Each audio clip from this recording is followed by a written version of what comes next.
Kalau kita ngerasa bahwa hidup kita kayaknya lebih nyaman daripada teman kita yang ahli ibadah, jangan kegeeran. Jangan-jangan kita sedang diberikan nikmat biasa, sedangkan dia diberikan nikmat yang luar biasa. Apa nikmat luar biasa? Kenapa dia miskin terus? Karena Allah pengen dekat sama dia. Mungkin dengan miskin dia sering berdoa. Dengan dia sakit dia sering berdoa. Dengan dia dapat masalah terus dia sering berdoa. Sedangkan kita ketika dikasih solusi ke lapangan rezeki jarang berdoa. Ibadahnya nggak getol. Kita dikasih nikmat, dia dikasih nikmat. Tapi siapa yang lebih istimewa? Jangan-jangan dia lebih istimewa justru dengan kemiskinannya, dengan sakitnya, dengan masalahnya. Ini yang dirasakan oleh Abdurrahman bin Auf, teman-teman. Ketika Abdurrahman bin Auf dihidangkan makanan yang sangat banyak oleh istri-istrinya, Abdurrahman malah nangis, bayangin. Jadi dikasih satu buffet, makanannya semuanya ada dessert, appetizer, main course kayak gitu semuanya lengkap. Pas dilihat sama Abdurrahman, nangis. Kalau kita ngeliat itu nangis karena nggak pernah makan seenak itu gitu ya. Ini nangis karena aduh kok gini-gini banget ya hidup saya kok nikmat banget sih.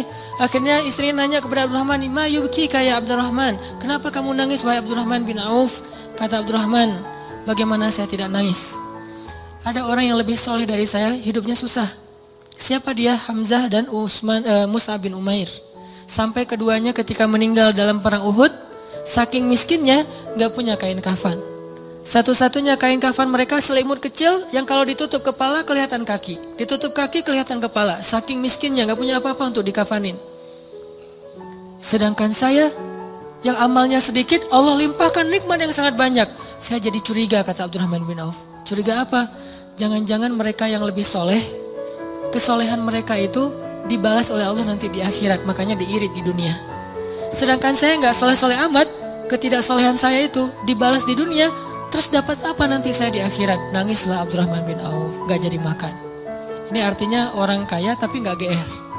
Kalau yang barusan kita baca di surah Al-Kahfi, orang kaya GR, Allah sayang banget ya sama saya, nanti kalau saya meninggal pasti dikasih yang lebih banyak lagi. Ini teman-teman, ternyata ukurannya biar kita nggak GR itu adalah siapa yang paling dekat kepada Allah. Kalau ada orang kaya dengan kekayaannya rajin sedekah, kita harus acungkan jempol. Oh berarti dia dengan kekayaan itu makin soleh. Kalau kita dengan kekayaan rajin sedekah, rajin bantu orang lain, mudah-mudahan kita husnuzon di sini. Tapi kalau dengan kekayaan kita jadi lalai, jangan kegeeran. Di sini bukan bab husnuzon, tapi bab introspeksi diri. Jangan-jangan kita kena istijraj level 1 walaupun belum level 7. Kan biasanya kalau kita ngomongin tentang nikmat identik dengan syukur ya. Terus kalau ujian identik dengan sabar. Tapi gak selalu kayak gitu keadaannya. Kadang-kadang nikmat itu bisa bikin kita GR. Ujian bisa bikin kita salah sangka kepada Allah Subhanahu wa taala.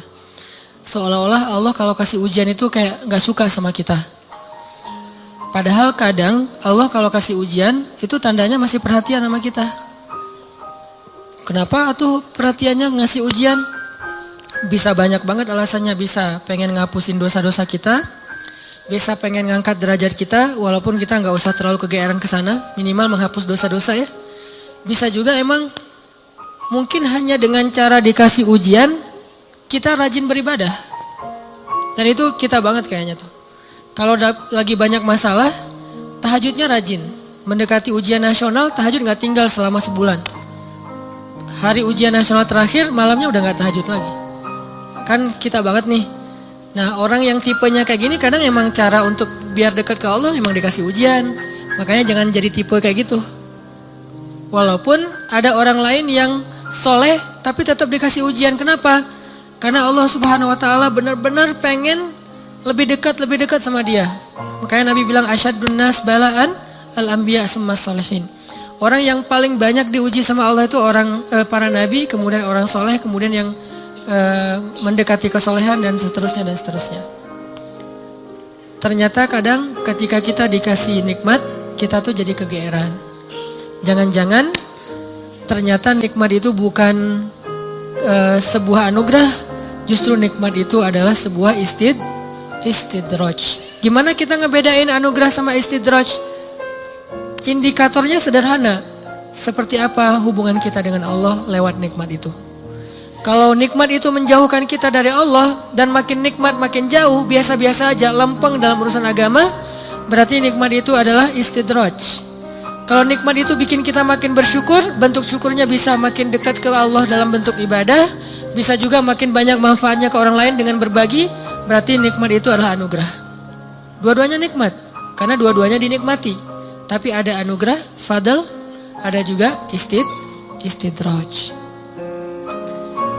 Atau kadang-kadang kegeeran kita kasus yang lain, misalnya gini, kayak dalam keluarga ya, dalam keluarga kita berdoa nih, berdoa, ya Allah mudahkanlah rezeki saya, keluarga saya, pasangan saya, kayak gitu-gitu.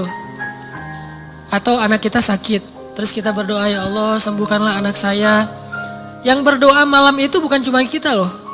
Orang tua kita berdoa, pasangan kita berdoa.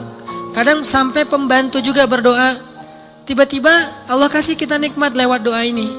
Misalnya anak sembuh, misalnya kita lulus ujian, misalnya dapat kerjaan. Terus kita tiba-tiba kegeeran. Ya doa saya diijabah banget ya. Di sini nih kegeerannya nih.